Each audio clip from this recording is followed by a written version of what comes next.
Amin. Silakan duduk Bapak Ibu yang dikasihi Tuhan Yesus Kristus. Hari ini kita akan shalom Bapak Ibu. Hari ini kita akan belajar kebenaran firman Tuhan. Saya memberikan tema untuk kita adalah jadilah kesukaan Tuhan. Bapak Ibu yang dikasihi Tuhan, kita harus menjadi pribadi yang menjadi kesukaannya Tuhan. Kita harus menjadi pribadi yang berbeda dari dunia ini. Bapak Ibu, kita ini ditempatkan Tuhan di muka bumi ini dengan satu tujuan, untuk membawa terangnya. Kita ditempatkan Tuhan di muka bumi ini dengan satu tujuan, untuk menjadi garam dunia ini. Itulah sebabnya sebagai orang yang percaya, kita harus menjadikan hidup kita sebagai alat Tuhan untuk kemuliaan. Mari Bapak Ibu yang dikasihi Tuhan, kita membaca Alkitab kita bersama-sama. Yakobus pasal 4 ayat yang keempat hingga ayatnya yang ke-10. Saya membaca ayat yang keempat, Bapak Ibu ayat yang kelima, di ayat yang ke-10 nanti kita baca bersama-sama. Yakobus pasal 4 ayat yang keempat sampai ayat yang ke-10, ayat 4 berbunyi demikian. Hai kamu orang-orang yang tidak setia, tidakkah kamu tahu bahwa persahabatan dengan dunia adalah permusuhan dengan Allah? Jadi barang siapa hendak menjadi sahabat dunia ini, ia menjadikan dirinya musuh Allah. Silakan.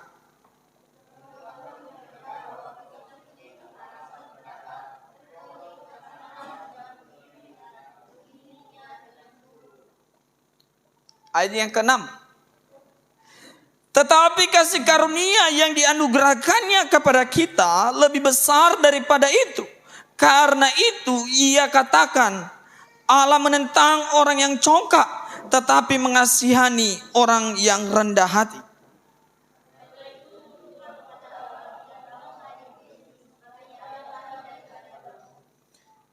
Ayatnya yang ke-8.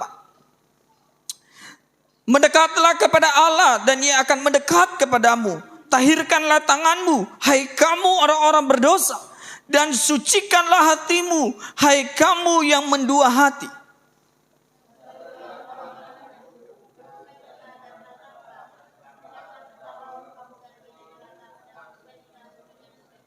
Tiga, dua ya. Rendahkanlah dirimu di hadapan Tuhan, dan ia akan meninggikan kamu. Amin untuk firman Tuhan. Bapak Ibu yang dikasihi Tuhan, kita harus menjadi pribadi yang disukai oleh Tuhan di akhir zaman ini. Saya yakin dan percaya dan berkata, Pak, aku ini sudah bergereja lama, aku sudah menjadi orang Kristen lama, tetapi saya mau ingatkan, kita harus bisa menjadi pribadi yang dimana Tuhan berkenan kepada kita, Bapak Ibu yang dikasihi Tuhan. Bapak Ibu yang dikasihi oleh Tuhan, menjadi kesukaan Tuhan adalah hal yang paling istimewa dalam hidup kita. Bapak Ibu, kalau Sang Pencipta mencintai kita, itu istimewa Bapak Ibu. Pernahkah Bapak Ibu jatuh cinta kepada seseorang? Pernah kan Bapak Ibu? Ketika cinta Bapak Ibu diterima, maka akan istimewa hidup Bapak Ibu, saudara dan saya, betul ya? Tapi saya mau beritahu Bapak Ibu, kalau Bapak Ibu salah memaknai cinta saudara kepada sesama atau kepada lawan jenis saudara, maka mengakibatkan hal-hal yang tidak diinginkan. Itulah sebabnya saya berkata kepada saudara, jadikanlah hidup kita menjadi kesukaan Tuhan, maka di sanalah kita akan mendapatkan keistimewaan hidup Bapak Ibu yang dikasihi Tuhan. Kita istimewa, kita berharga di mata Tuhan. Orang yang menjadi kesukaan Tuhan adalah mereka yang tidak kompromi dengan dosa. Ketika seseorang kompromi terus-menerus dengan dosa, betul Bapak Ibu, orang yang percaya kepada Tuhan pasti diselamatkan. Tapi pertanyaannya, kalau kita hidup terus-menerus di dalam dosa, maka kita menghina kematian Yesus Kristus. Itulah sebabnya Kristus datang ke dunia ini untuk memperdamaikan Bapak Ibu saudara dan saya dengan Allah, supaya dosa itu binasa dan dosa itu bisa saja muncul dalam hati kita, tetapi kita bisa melawannya Bapak Ibu yang dikasihi Tuhan, ketika kita melibatkan Tuhan di dalam. Godaan itu banyak loh Bapak Ibu. Jangankan itu, godaan di rumah tangga banyak, godaan di tempat pekerjaan apalagi, betul ya Bapak Ibu yang kerja, iya kan? Godaan di sekolah apalagi Bapak Ibu yang dikasihi. Dan selalu membangun hubungan pribadi dengan siapa? Dengan Tuhan. Kekristenan bukanlah hanya berbicara tentang sebuah agama. Tetapi kekristenan berbicara tentang sebuah hubungan. Tahu hubungan Bapak Ibu ya? Hubungan antara Allah dengan kita. Hubungan pribadi kita dengan Allah. Itulah sebabnya saya mau mengajak kita. Marilah kita menjadi pribadi yang takut akan Tuhan. Sehingga apa? Sehingga kita membangun hubungan yang intim dengan Tuhan. Kita bisa membangun, kita bisa berdoa, kita bisa memuji Tuhan, kita bisa bersyukur dengan apa yang ada pada kita. Tapi banyak orang yang sulit sekali bersyukur. Yang hidung pesek maunya hidung mancung, iya kan? Janganlah Bapak Ibu, sudahlah syukuri apa ada yang ada sama kita. Jangan sampai kita tidak pernah mensyukuri.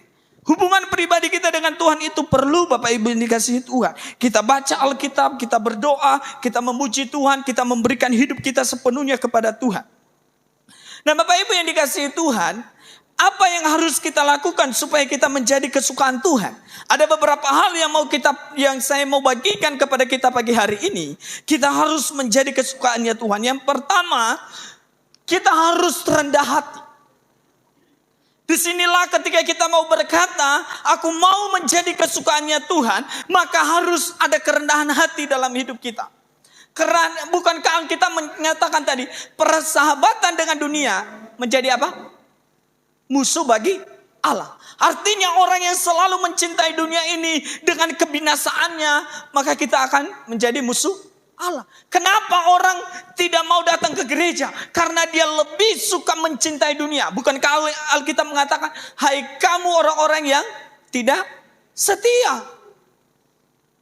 Dunia ini akan membawa kita dalam sebuah kebinasaan Bapak Ibu. Belum saja kita mati, sebenarnya kita sudah dibinasakan oleh dunia ini. Dari mana Bapak Ibu? Coba lihat sekarang. Anak-anak muda kalau tidak punya HP yang mewah, tidak punya WhatsApp, tidak punya IG, kayaknya rasanya mau mati dunianya. Betul ya Bapak Ibu ya? Anak-anak muda kalau dia tidak punya game online apa segala macam, kayaknya dunianya mati.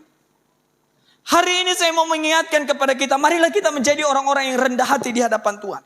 Kerendahan hati adalah sikap iman yang tertuju kepada Tuhan. Di mana kerendahan hati merupakan gambaran di dalam kita ada siapa? Ada Tuhan. Ada Allah di dalam kita. Dan di dalam kerendahan hati itulah tercermin kasih Allah kepada siapa? Kepada dunia yang fana ini. Itulah sebabnya saya mau mengajak kita semua, atau kita semua bergandengan tangan. Mari kita belajar rendah hati. Ketika kita harusnya marah, siapa yang kontrol diri kita? Kita sendiri. Tidak orang lain berkata, jangan kamu marah ya, jangan kamu marah ya. Kita Bapak Ibu yang mengontrolnya. Kontrolnya ada di kita, bukan di orang lain. Jadi jadilah pribadi yang rendah hati di hadapan Tuhan. Karena Alkitab mengatakan Bapak Ibu yang dikasihi Tuhan apa? Tetapi kasih karunia yang dianugerahkannya kepada kita lebih besar daripada itu. Karena itu, ia katakan, Allah menentang apa? Orang-orang yang congkak. Tahu congkak enggak Bapak Ibu? Sombong, tidak mau peduli, ngapain datang, dan segala macam. Orang-orang yang congkak, dia mau menang sendiri, dia mau merendahkan orang lain, dia anggap orang lain itu tidak ada, dia anggap orang lain itu tidak berguna. Itulah orang-orang yang congkak Bapak Ibu yang dikasihi Tuhan. Alkitab mengatakan Allah menentang orang-orang yang congkak, tetapi apa? Mengasihani siapa? Orang-orang yang rendah hati. Itulah sebabnya marilah kita menjadi orang-orang yang rendah hati Bapak Ibu yang dikasihi Tuhan. Di ayat yang ke-10 berkata demikian. Rendahkanlah dirimu di hadapan Tuhan dan ia akan meninggikan kamu.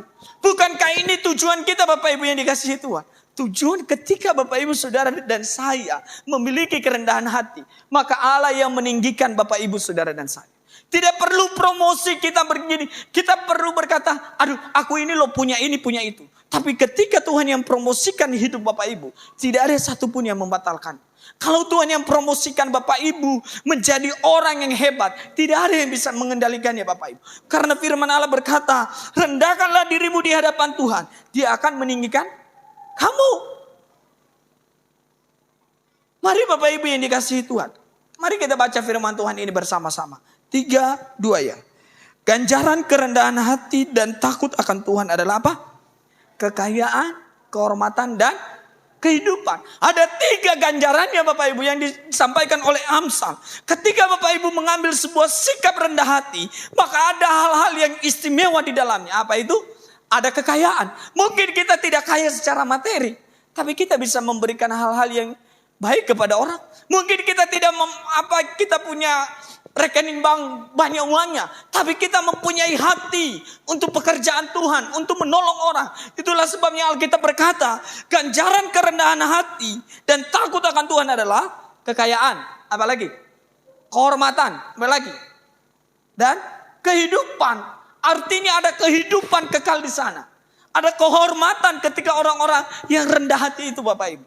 Tanpa pun kita beritahu ya, orang pasti kagum dengan kita ketika kita rendah hati. Apa yang harusnya kita kerjakan. Bapak Ibu, saya mau ingatkan.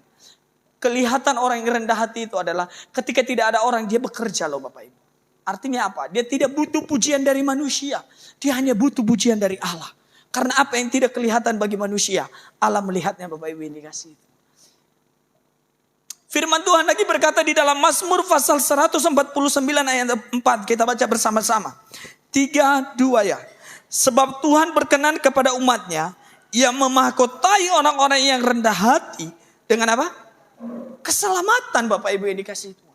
Ketika kita rendah hati di hadapan Tuhan, Alkitab berkata, Tuhan mau berkenan kepada Bapak Ibu. Tuhan mau sayang kepada kita.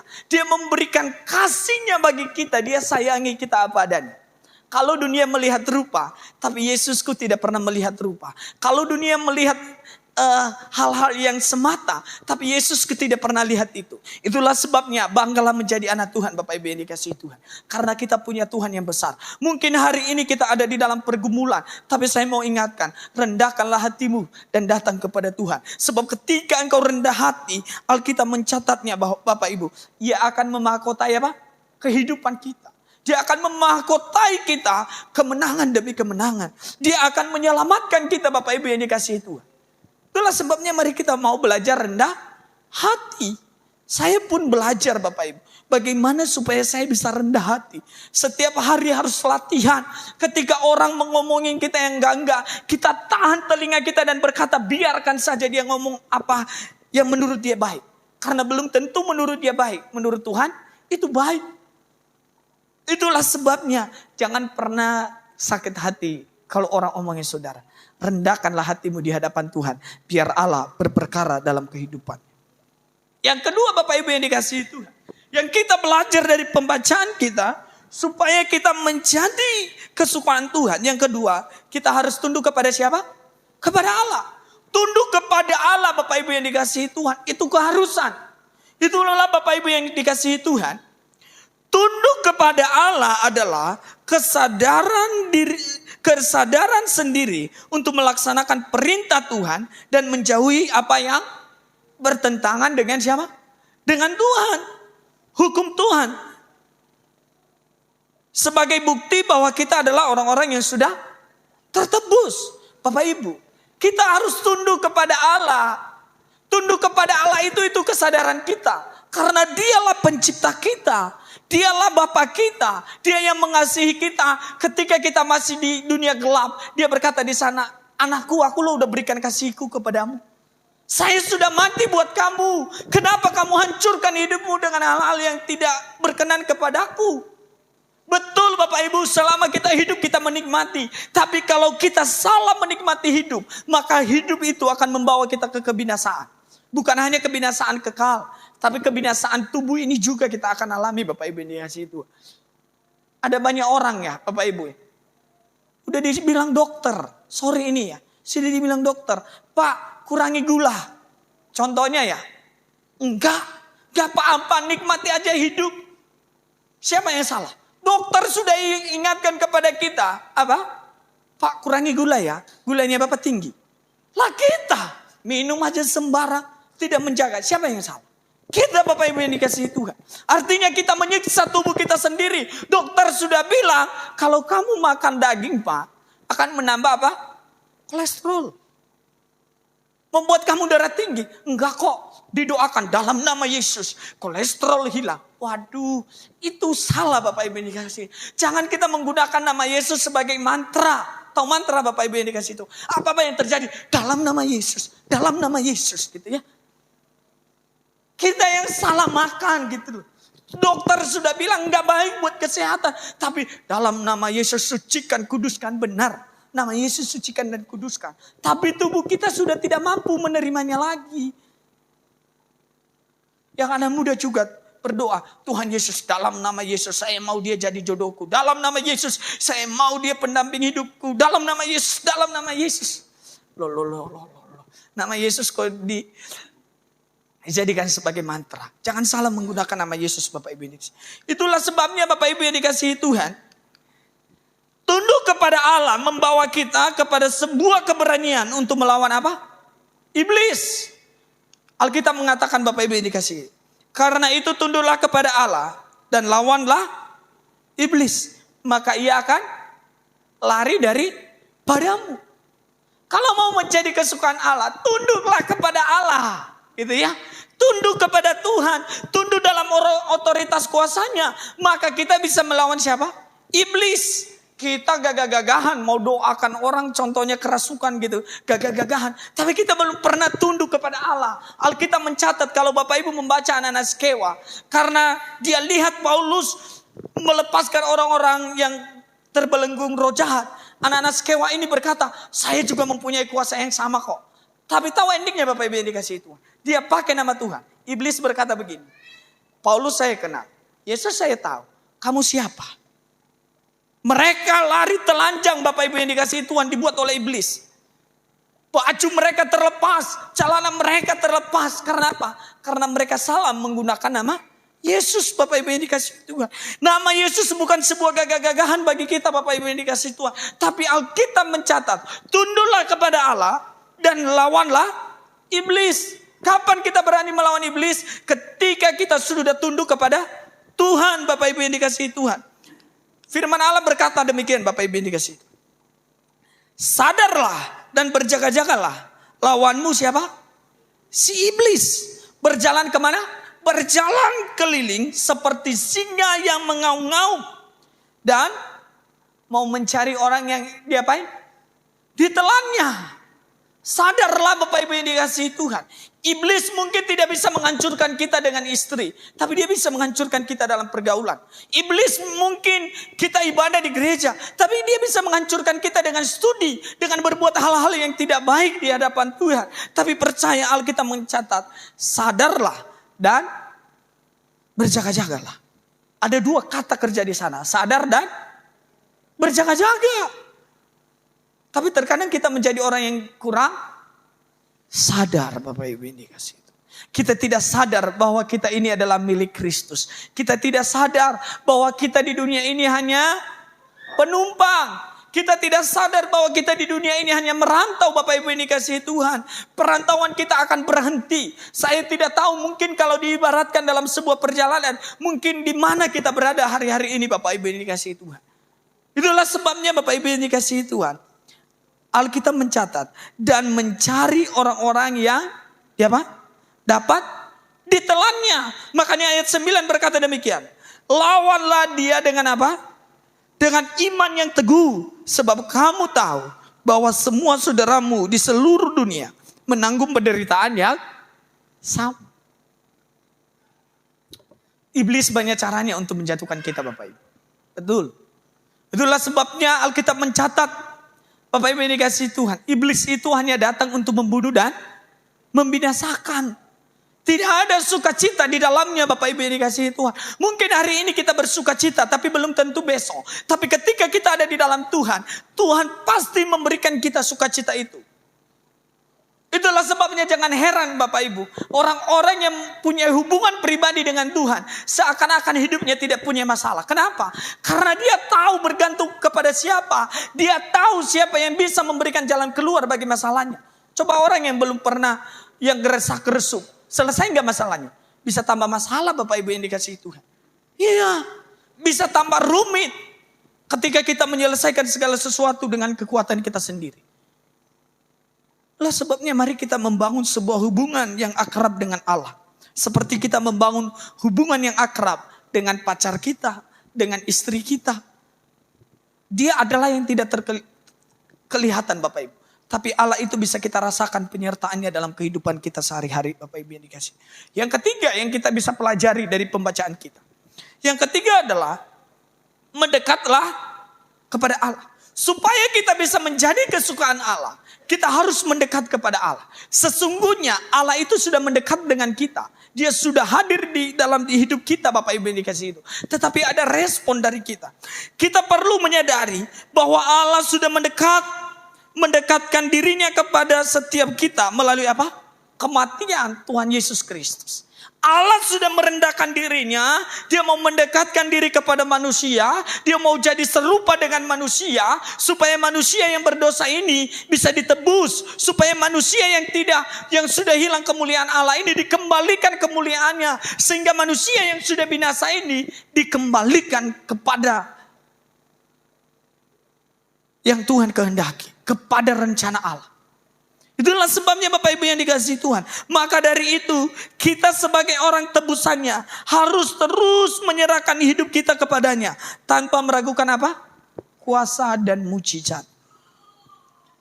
Kita terkadang meragukan kuasa mujizat Tuhan. Sadar tidak sadar kita itu Bapak Ibu. Kita mana mungkin ya Tuhan itu bisa menolong saya. Kita terkadang berbicara dengan diri kita sendiri kan Bapak Ibu. Pernah alami kan? Mana mungkin Tuhan bisa sembuhkan saya. Saya kan udah sakitnya udah 5 tahun, 10 tahun. Itu hal yang kecil kalau Tuhan sembuhkan. Tapi hal yang hebat adalah ketika Bapak Ibu sakit dan masih berkata, Tuhan, aku masih percaya loh Tuhan, bahwa mujizat-Mu itu ada. Itu hal yang hebat Bapak Ibu yang dikasihi Tuhan. Bukan ketika kita disembuhkan baru mujizat terjadi, enggak. Tapi ketika kita berkata, Tuhan, aku sakit, tapi aku tahu penyertaan Tuhan sempurna. Tuhan, aku ini mungkin lelah Tuhan, sudah capek dengan keadaanku Tuhan. Tapi saya yakin Tuhan pelihara aku. Di sanalah mujizat terjadi dalam kehidupan kita Bapak Ibu yang dikasihi Tuhan. Tidak jauh-jauh Bapak Ibu yang dikasihi Tuhan. Jangan kita berharap melihat mujizat yang luar biasa. Tapi sebenarnya Tuhan sudah melakukannya dalam hidup kita Bapak Ibu. Itulah sebabnya jangan lupa bersyukur atas anugerah Tuhan yang melimpah-limpah itu. Rendahkanlah diri kita di hadapan. Mendekatlah kepada Tuhan. Tahu mendekat gak Bapak Ibu? Kau tidak akan mengerti kehendak Tuhan kalau kita tidak pernah mendekat dengan Tuhan.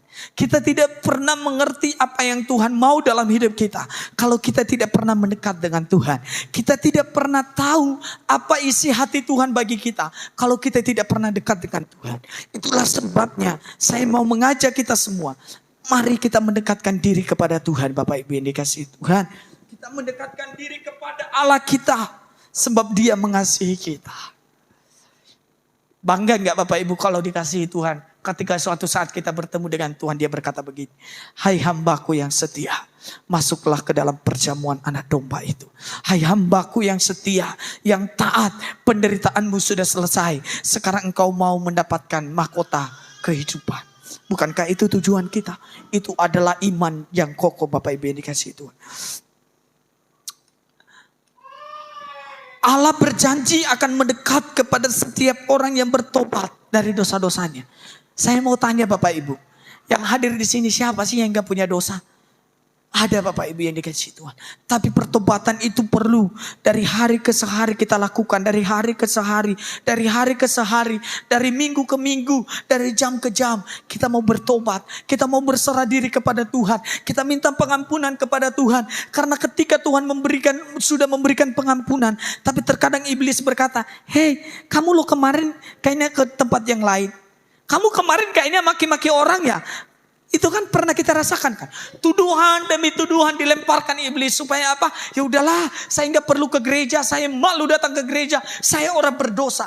Saya mau katakan, karena kita orang berdosa, kita perlu dibentuk oleh Tuhan. Itulah sebabnya Dia sampaikan firman-Nya melalui hamba-Nya. Supaya setiap kita dari hari ke sehari bisa bertobat. Kalau kita nggak pernah mendengarkan suara Tuhan, bagaimana kita bertobat? Bagaimana kembali kepada Tuhan Bapak Ibu yang dikasihi Tuhan. Dan memulihkan setiap orang yang terluka ketika kita mendengarkan dan berserah diri kepada Tuhan. Dan mau mengakui pelanggaran kita. Apa pelanggaran yang kita buat? Mungkin secara tidak sadar kita lukai orang dengan perkataan-perkataan yang harusnya tidak keluar dari mulut kita. Kita lukai istri kita dengan perkataan-perkataan yang gak baik. Ibu gembala selalu bilang, Pak, kalau Bapak itu ngomong, kayaknya rasanya sampai ke sumsumku mau patah rasanya kalau dia dengar saya ngomong. Itu artinya saya sedang melukai istriku sebenarnya. Saya juga perlu menyadari bahwa saya ini manusia terbatas, Bapak Ibu dikasih Tuhan. Masih bisa jatuh kapan saja, tapi Tuhan menolong kita. Alkitab berkata, 7 kali orang benar jatuh, tangan Tuhan tetap ada di sana. Dan bangkit untuk melihat kemuliaan Tuhan, Bapak Ibu yang dikasih Tuhan. Bapak Ibu yang dikasih Tuhan, itulah sebabnya Alkitab mengatakan demikian. Mendekatlah kepada Allah dan Ia akan mendekat kepadamu. Tahirkanlah tanganmu, hai kamu orang-orang berdosa. Artinya begini, sucikanlah tanganmu ketika engkau bertemu dengan Tuhan. Tidak ada dosa yang tidak bisa diselesaikan oleh Tuhan.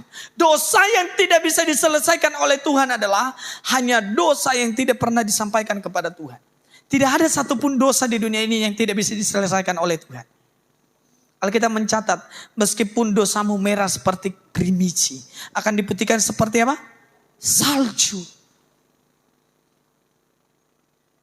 Itulah sebabnya jangan sampai kita melewatkan hari-hari kita datang kepada Tuhan, Bapak Ibu dikasih Tuhan. Jangan sucikan hai kamu orang-orang berdosa dan sucikanlah apa? Hatimu, hai kamu yang mendua hati. Tahu mendua hati enggak? Masih percaya Tuhan, tapi percaya kepada hal-hal yang tidak Tuhan sukai. Itu mendua hati, Bapak Ibu. Sederhananya begitu. Itulah yang dilakukan oleh orang Israel. Mereka mendua hati. Ketika mereka bertobat, Tuhan tolong. Ketika mereka Tuhan sudah tolong, mereka lagi mendua hati. Itulah sebabnya ketika kita membaca kitab Perjanjian Lama, seakan-akan diputar-putar di situ saja. Karena apa? Israel berbuat dosa, mereka dihukum. Israel bertobat, kasih dinyatakan kepada mereka. Bapak Ibu yang dikasihi Tuhan, mari kita perlu menyadari bahwa kehidupan kita ini adalah hidup bukan hanya sekarang, tapi ada kehidupan yang kekal. Marilah Bapak Ibu, kita menjadi kesukaan Tuhan. Dari hari ke hari, anak muda, tunjukkanlah bahwa kamu adalah anak Tuhan. Tunjukkanlah bahwa kamu itu adalah orang yang percaya kepada Tuhan. Di mana bukan hanya di gereja, tapi di luar gereja. Bukan hanya di dalam komunitas kita sebagai orang percaya, tetapi di luar komunitas kita juga. Kita menunjukkan bahwa kita ini adalah orang percaya. Kalau di sini kita menunjukkan itu hanya kumpulan Bapak Ibu yang dikasihi Tuhan. Tapi kalau di luar sana berkata, ibu gembalanya Kampung Daya itu imannya kuat ya. Sekalipun badai menerpa hidupnya, tapi dia tetap setia kepada Tuhan. Dia tetap berdoa, dia tidak ngomel-ngomel, dia tidak ngoceh-ngoceh seperti burung beo gitu. Enggak, tapi dia selalu berserah kepada Tuhan. Tapi kita selalu ngoceh. Dari barat ke timur, ke selatan, ke utara, tidak habis-habisnya. Datanglah kepada Tuhan. Rendahkanlah diri di hadapan Tuhan. Kesimpulan Bapak Ibu dikasihi Tuhan. Ini yang Bapak Ibu tunggu-tunggu, kesimpulan. Karena kalau sudah kesimpulan, pasti sudah selesai. Yesus berkata, sudah selesai. Maka hari ini saya sampaikan kesimpulan Bapak Ibu dikasihi Tuhan. Jadilah kesukaan Tuhan harus didasarkan pada pengenalan akan Tuhan dan firman-Nya yang memberikan kita kemerdekaan dari dosa-dosa kita, sehingga kita tidak kompromi dengan apa? Dosa lagi. Jangan pikir Bapak Ibu ada karena kita sudah terima Yesus jadi berbuat dosa seenaknya, melakukan hal-hal yang tidak berkenan kepada Tuhan, lalu kita berkata, karena ada kasih karunia Pak. Itulah sebabnya orang-orang tidak pernah takut melakukan dosa karena dia anggap remeh kasih karunia. Tetapi orang yang menyadari bahwa kasih karunia Allah itu mendidik kita, maka kita berhenti untuk kompromi dengan apa? Dosa. Bapak Ibu yang dikasihi Tuhan. Dosa adalah musuh Allah. Ketika kita masih kompromi dengan musuh Allah, maka Allah juga menjadikan hidup kita sebagai musuhnya. Bapak Ibu yang dikasihi Tuhan. Berhentilah untuk selalu kompromi. Ya udahlah, gak apa-apa sekali-sekali. Ya udahlah, gak apa-apa Maya, gak apa-apa. Itu menurutmu. Tapi sebenarnya kita sedang melukai hati Tuhan. Mari Bapak Ibu yang dikasihi Tuhan, kita tunduk kepala. Kita berdoa. Bapa yang baik, hamba-Mu sudah selesai menyampaikan kebenaran firman-Mu. Biarlah firman-Mu yang menguatkan kami, sehingga firman-Mu kami taati Bapa yang baik. Dalam kehidupan kami sehari-hari, ajarlah kami untuk mengandalkan Engkau, sehingga kami tenang. Ajarlah kami melewati badai-badai kehidupan kami, sehingga kami mengerti bahwa di badai itu pun Tuhan ada memberkati kami. Hamba berdoa buat orang-orang jemaat-Mu yang membutuhkan kesembuhan daripada Tuhan. Sembuhkanlah mereka Bapa. Pulihkan mereka, ekonomi mereka, apapun yang mereka kerjakan. Kiranya Allah berkenan memberkati mereka Bapa yang baik. Dan ajar juga mereka Bapa, ketika mereka melewati hal yang tidak enak dalam kehidupan mereka. Ajarlah mereka untuk selalu mengucap syukur atas kebaikan-kebaikan Tuhan. Di dalam nama Yesus Kristus kami berdoa dan bersyukur. Haleluya. Amin. Saya kembalikan kepada yang mimpin puji.